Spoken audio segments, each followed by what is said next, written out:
Daf Yomi, Tractate, Bava Batra, page 55a. Top of the page, the words Li Bad, Li Mar, Idach to Shmuel. Damar Shmuel, Lo Kana Ella, Makom Mikosha Bilvad. If so, the master should do for me in accordance with another statement of Shmuel.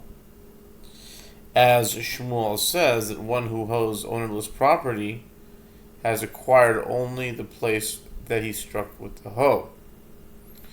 Ella makom mikosha bilvad.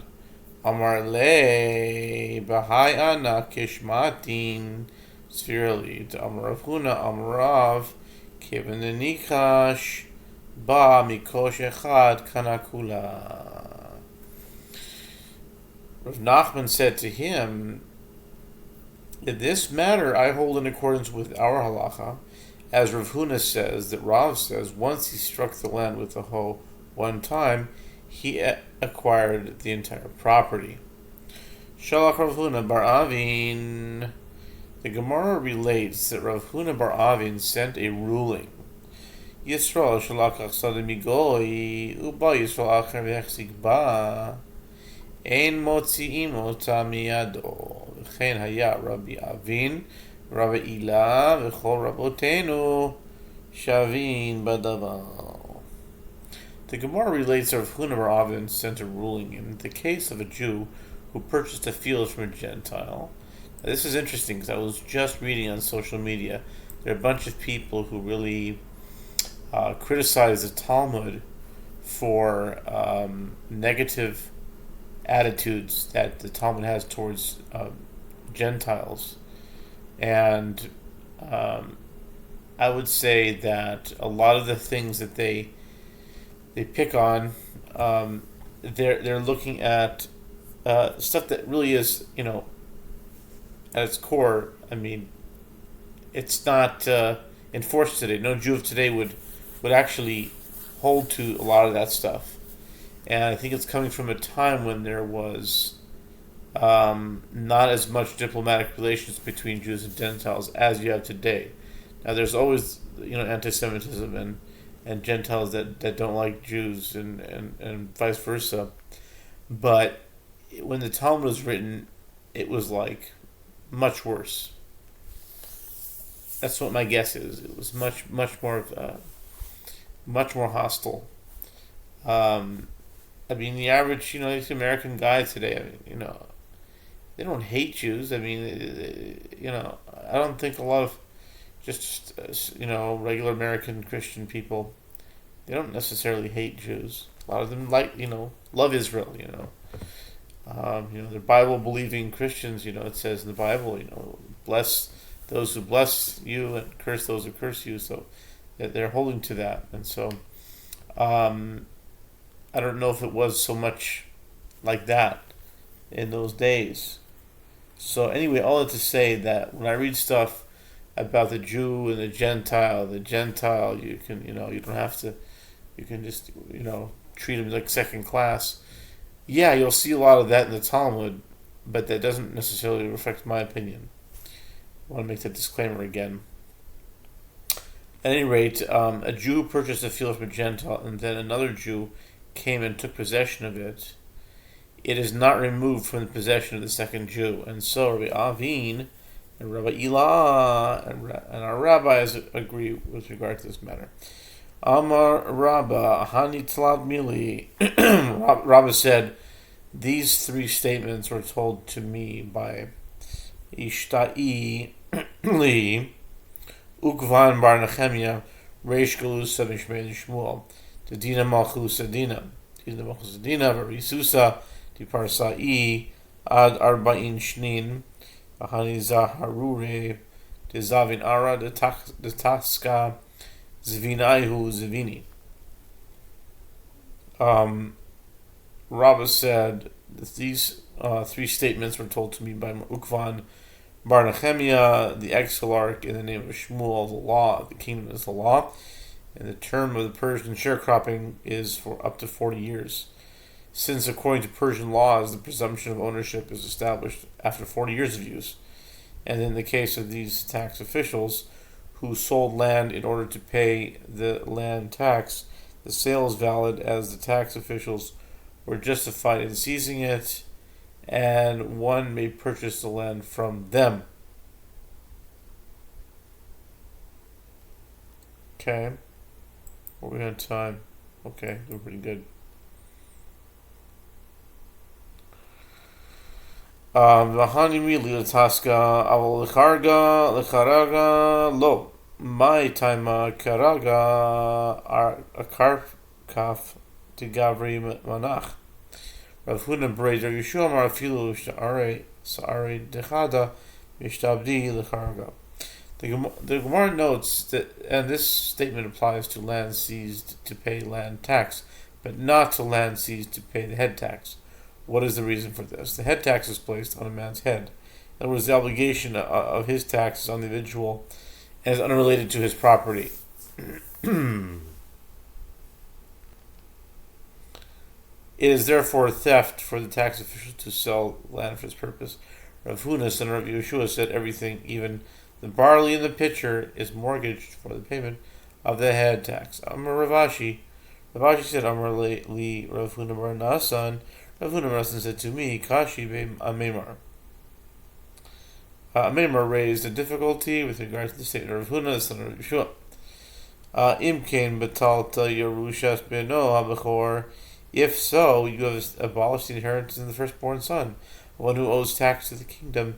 If everything can be seized by the tax collectors to pay the father's debt, any property that he left behind is only potential inheritance. Kim betalti Yerushas beno bachor. Dahavile ra'oi ve'bachor notel b'ra'oi keva muchzak. Right, any property that is left behind is only potential inheritance, not actually property of the heirs. And the halacha is that the firstborn does not take a double share in a potential inheritance as he does in property that the deceased possessed. Amar le ihaki afil taskanami elama islach lamemar dehaya yahiv taska umeis achanami diat karga umeis. The Gemara continues the statement of Rav Huna bar Natan, and I said to Meimar, if it is so that this presents a difficulty, then even if the property can be seized as payment for the land tax, this difficulty would present itself as well, as the sons would not inherit their father's estate in the event that it is seized to pay the land tax. Rather, what have you to say to deflect this question? That the firstborn son, right, son's right, is not negated. It's not negated in the case where the father gave land tax and then died, so that he no longer indebted to the government, and the field is completely his. Here too, the firstborn son maintains the right in a case where the father gave the head tax and then died. Amar Rav Ashi, Amar Rav Huna, Amar Huna bar Natan. Amar Rav Ashi, Nasan said to me, Shayaltinu le Sofer de Rava, Amar li Hilchasak Rav Huna de Rav Yehoshua, Velohi Hasam Lakum Milsa He Damar.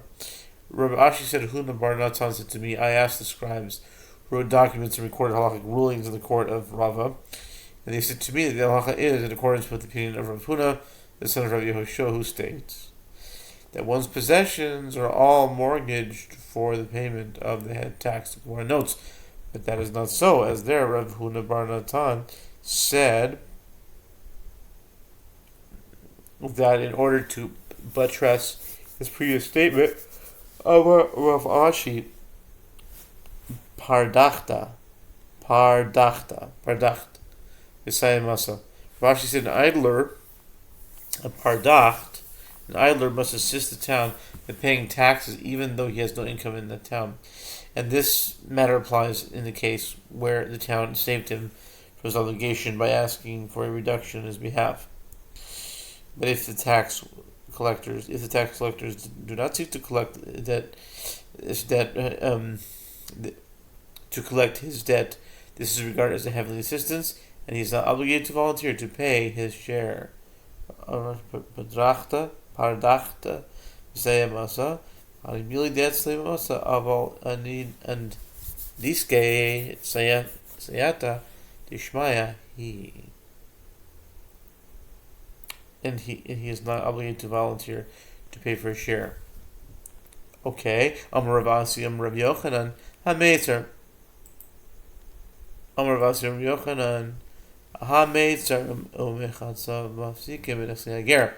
Aval in Peah V'tuma Lo Ki Asa Ravin. Amar Rav Yochanan Afil L'Peah V'tuma. Ravasi says, Rav Yochanan says, the boundary between fields and the sea squill that was planted to demarcate the border between the fields served as a barrier between the fields with regard to the property of a convert who died without heirs, so that one who takes possession of the property acquires the land only until the boundary of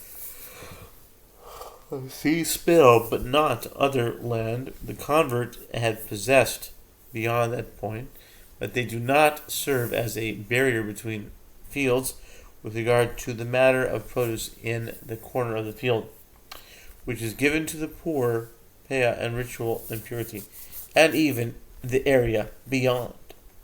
It is considered to be part of the same field. When Ravin came to Babylonia for Eretz Yisrael, he said in the name of Yochanan, they serve as a barrier between the fields, even with regard to the halachot of peah and ritual impurity. Peah, mahi, ditnan. Vashlulit. The Gemara explains what is the halacha of peah that is affected by determining whether it is one or two fields, as we learned in the Mishnah in Peah 2:1, and these serve as a barrier for the purpose of peah. In other words, the presence of any of these divides a field, so that each section constitutes a distinct field from which peah must be given independently. A stream that passes through that field, and a canal, and a public road, just to continue the idea, we're on 55b now, public road that is at least 16 cubits wide, and a private road that is 4 cubits wide,